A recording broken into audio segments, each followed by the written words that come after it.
are tracking the tropics, but we're also tracking the weather for today. Looks like we could see some showers come into our area as those clouds continue to build across the DMV. And this morning on DC News Now, police across Prince George's County and Washington, D.C. teaming up with dozens of agencies for a two-day initiative. It's Operation Blue Lights Nights. We're going to tell you about the goal. And tomorrow is game day for Commanders fans. How the team plans to take down the Falcons with two of their biggest stars hanging on the sidelines. And a popular museum in the district seeking community assistance to stay open. We've got details on the fundraiser coming up.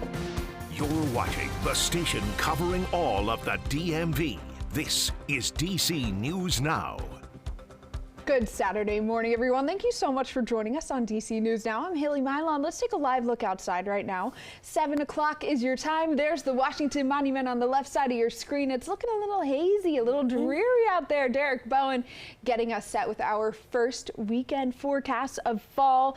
Derek, it's a cozy one. It's not a get outside type of weekend. If you do get outside, be sure to do it as early as you can because things are about to get a little wet currently. We do have some stuff down towards the south right now that we are tracking. We're starting to see some rainfall starting to come in towards areas of Orange and Culpeper counties.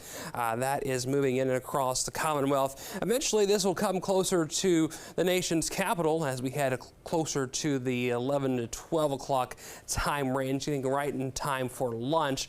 Other than that, we have just a few sprinkles in and across portions of western Maryland as well as portions of West Virginia. Currently, we are all seeing, of course, those temperatures into the 60s and 70s this morning.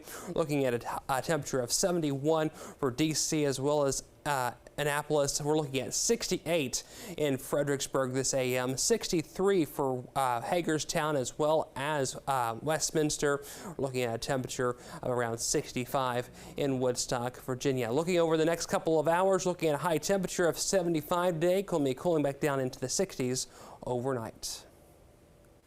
Alrighty, Derek, thank you so much. We'll check in with you in just a couple of minutes. And happening this weekend, an effort to keep you safer when you're out and about and build community.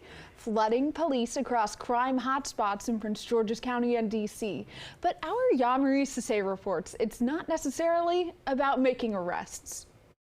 Here in Greenbelt, they had cops versus kids basketball and dodgeball game. It was a lot of fun. Right now, they're wrapping up food to pass out to the community, but this is just one of several events for Operation Blue Lights Nights. The goal is to increase police presence, connect with residents, and have fun with the community.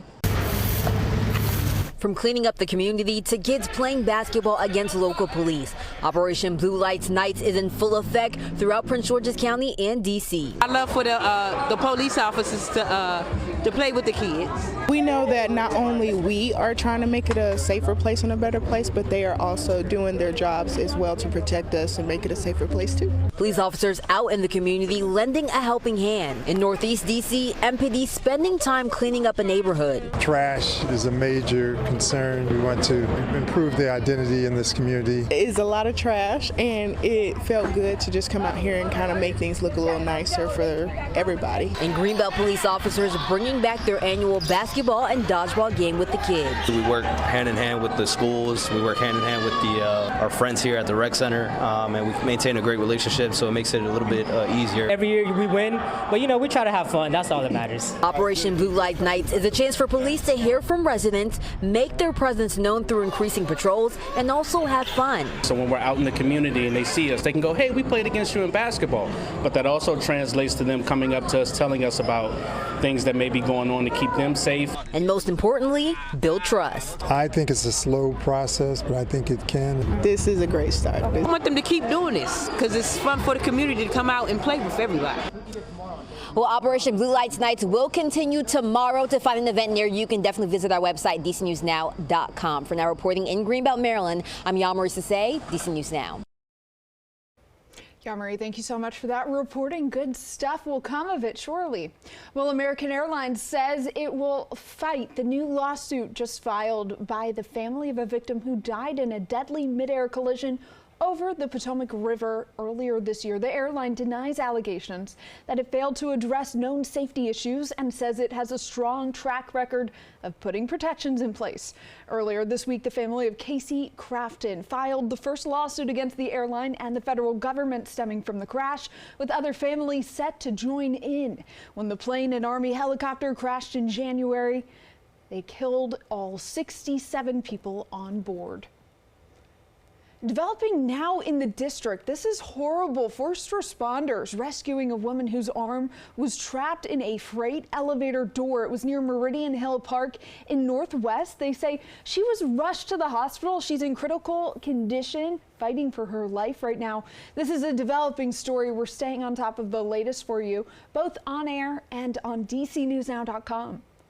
And in the district, police releasing these new images. This is the third person who's wanted in connection to the shooting death of a congressional intern earlier this summer. That is Naquan Lucas that they're looking for. They say the 18-year-old is connected to the death of Eric Tarpinian Jackham, the 21-year-old college student who was shot near the intersection of 7th and M Streets in June. If you know anything about where Lucas is, police want to hear from you.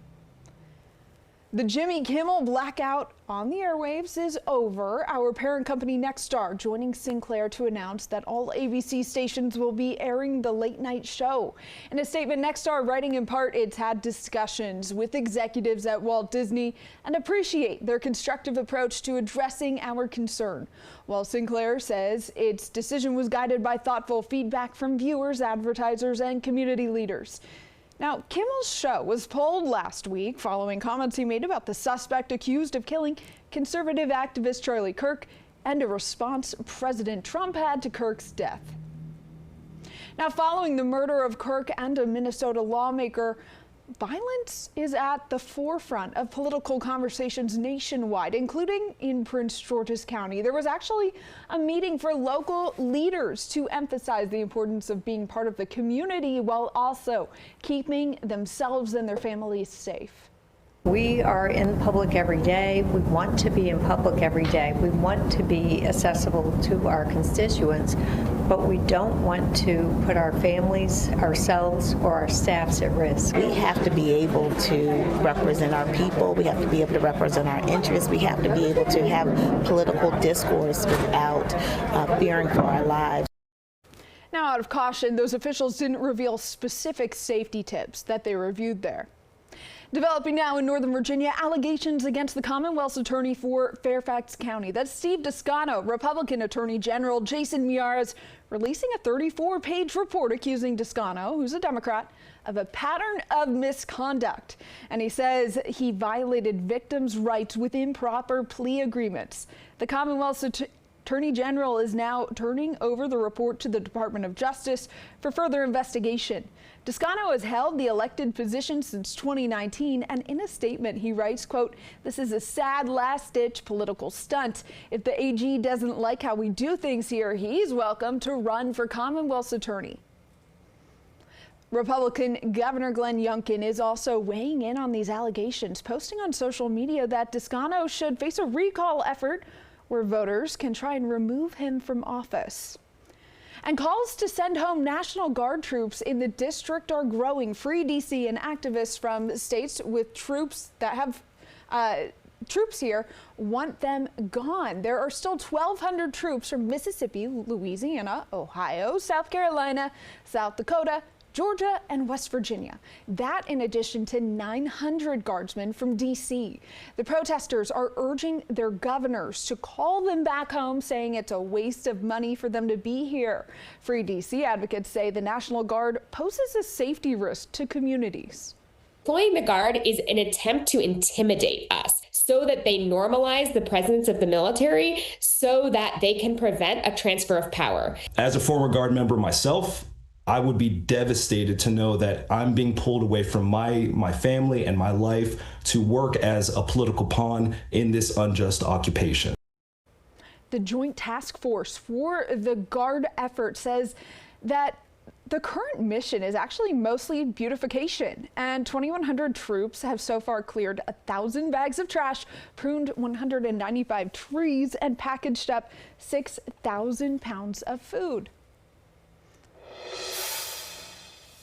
All right, Metro Riders, we're going to try and get you around the railways this weekend. A heads up, there are some station closures you need to know about. Crews will be doing some maintenance work that'll impact the blue, orange, and silver lines. So WMATA says a stretch at the blue line from Foggy Bottom to Crystal City will be closed. There will also be free shuttle buses available for you. You can take the yellow line from Pentagon Station to Crystal City. Now, crews will also be working on the orange and silver lines with shuttle bus service from Foggy Bottom to Courthouse Station.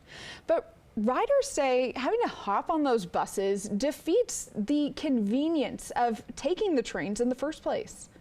It's a little bit of a hassle, especially for people like me who prefer to take the metro because I don't want to sit in traffic. Yeah, this is for the next 2 weekends, folks. WMATA urging people to plan ahead. All right, looking for something to do this weekend in Maryland. Learn more about Latina women in the aviation field at College Park Aviation Museum. The annual event starts off with a fly-in by authors who will do meet and greets. It starts at 11 a.m., goes until 2 p.m. today. That sounds like a pretty good deal. I hope to get cleared to land, Eric, with those clouds we have out there on the horizon, huh?